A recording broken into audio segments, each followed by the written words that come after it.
Okay, 2 ದಿನಗಳ ಮುಷ್ಕರ ಅಂತ್ಯವಾಗಿದೆ. ಅದಕ್ಕೆ ಸಂಬಂಧಪಟ್ಟಂತೆ ಒಂದು ಬ್ರೇಕಿಂಗ್ ನ್ಯೂಸ್ ಬರ್ತಾ ಇದೆ, ನೋಡೋಣ.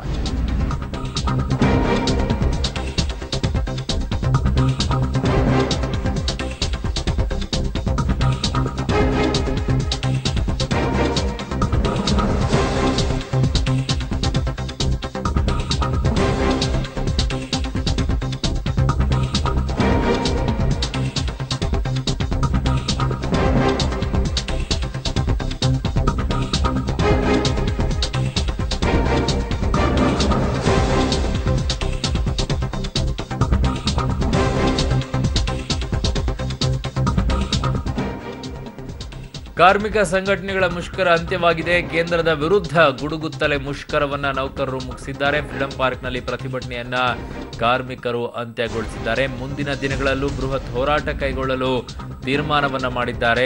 ಸದ್ಯಕ್ಕಂತೂ ಕಾರ್ಮಿಕ ಸಂಘಟನೆಗಳ 2 ದಿನದ ಪ್ರತಿಭಟನೆ ಏನಿತ್ತು, ಮುಷ್ಕರ ಏನಿತ್ತು, ಅದು ಅಂತ್ಯ ಆಗಿದೆ. ನಿಮಗೆ ತೋರಿಸ್ತಾ ಇರುವಂತಹ ದೃಶ್ಯಾವಳಿಗಳು, ಇದು ರ್ಯಾಲಿ ಮೂಲಕವಾಗಿ ತೆರಳ್ತಾ ಇದ್ದಂಥ ದೃಶ್ಯಾವಳಿಗಳನ್ನು ತೋರಿಸ್ತಾ ಇದ್ದೀವಿ. ಮಗದೊಂದು ಕಡೆ ಈಗಷ್ಟೇ ಫ್ರೀಡಂ ಪಾರ್ಕ್ನಲ್ಲಿ ಮುಷ್ಕರವನ್ನು ಅಂತ್ಯಗೊಳಿಸಿದ್ದಾರೆ. ಬೆಳಗ್ಗೆಯಿಂದಲೂ ಕೂಡ ಮೆರವಣಿಗೆ ಮೂಲಕ ಸಾಕ್ತಾ ಇದ್ರು, ರ್ಯಾಲಿಯನ್ನ ಮಾಡಿದ್ರು, ಆ ಸಂದರ್ಭದಲ್ಲಿ ಘೋಷಣೆಗಳನ್ನು ಕೂಗಿದ್ರು. ಈಗ ಸದ್ಯಕ್ಕೆ ಫ್ರೀಡಂ ಪಾರ್ಕ್ನಲ್ಲಿ ಮುಷ್ಕರವನ್ನ ಅಂತ್ಯಗೊಳಿಸಿದ್ದಾರೆ.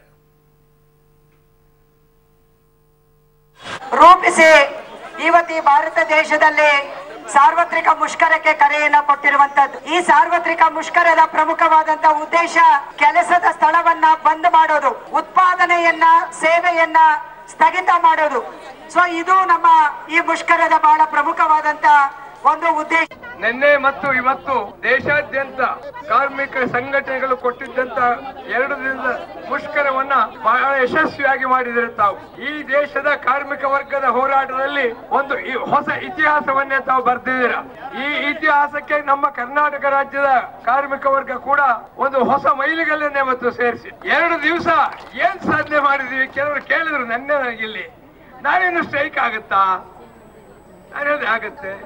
ವಿಶೇಷ ಏನು ಅಂದ್ರೆ ನಿನ್ನೆ ಕೆಲವು BMTC ಬಸ್ಗಳು ಹಾರಾಡ್ತಿದ್ವಿ ಇಲ್ಲಿ, ಇವತ್ತು ಯಾವ ಬಸ್ಸು ಇಲ್ಲ, ಎಲ್ಲ ಒಳಗಡೆ ಔಟ್ ಆಗಿದೆ, ಎಲ್ಲ ಒಳಗಡೆ ಔಟ್ ಆಗಿದೆ, ಬಂದ್ ಸಂಪೂರ್ಣ ಹೋಗ್ಬಿಟ್ಟಿದೆ. ನಾವು ಬಂದಂತ ಕರೆ ಕೊಡಿದ್ರೆ ಬಂದ್ ಆಗ್ಬಿಟ್ಟಿದೆ. ಆದ್ರಿಂದ ಈ ಹೋರಾಟ ಬಹಳ ಜೋರಾಗಿದೆ.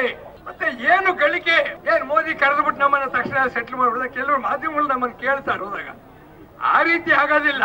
ಒಂದು, ನಾವು ಹಾಕಿರುವಂತಹ ಬೇಡಿಕೆಗಳು ಈ ದೇಶದಲ್ಲಿ ಇರುವಂತಹ ಸಕಲ ಜನರ ಪರವಾಗಿ ಹಾಕಿದ್ದೇವೆ. ಆ ಬೇಡಿಕೆಗಳೆಲ್ಲ ಈ ದೇಶದ ಜನರಿಗೆ ಸಂಬಂಧಪಟ್ಟಿದ್ದು. 20 ಕೋಟಿ ಜನ ನಾವು ಹೊರಗಡೆ ಬಂದಿದ್ದೀವಿ ಧಿಕ್ಕಾರ ಹೇಳ್ತಾ. ಸಾಕಷ್ಟು ಮೋದಿ ವಿರುದ್ಧದ ಗಾಳಿ ಒಂದು ಸುನಾಮಿ ಏಳಿಸಿದೆ ಅಂತ ಹೇಳಿದ್ರೆ ತಪ್ಪಾಗಲಾರದು. ಇವತ್ತು ಈ ಹೋರಾಟ ಖಂಡಿತ ದೆಹಲಿ ಮುಟ್ಟುತ್ತೆ. ಹೊಸ ಇತಿಹಾಸವನ್ನು ನಾವು ಸೃಷ್ಟಿ ಮಾಡಿದೀವಿ. ನಾವು ಓದ್ತಾ ಇದ್ವಿ, ಸ್ವಾತಂತ್ರ್ಯ ಹೋರಾಟದಲ್ಲಿ ಕೆಂಬಾವುಟ, ತಿರಂಗಿ ಜೆಂಡಾ, ಗ್ರೀನ್ ಬಾವುಟ ಎಲ್ಲವೂ ಒಟ್ಟಿಗೆ ಬರ್ತಾ ಇದ್ವು ಅಂತ ಆ ದಿವಸಗಳ ಜ್ಞಾಪಕ ಆಗ್ತದೆ. ಇವತ್ತು ಮೋದಿಯ ಫ್ಯಾಸಿಸ್ಟ್ ಸರ್ವಾಧಿಕಾರ ಏನಿದೆ ಅದನ್ನು ಹೊರದೂಡಿಸಿ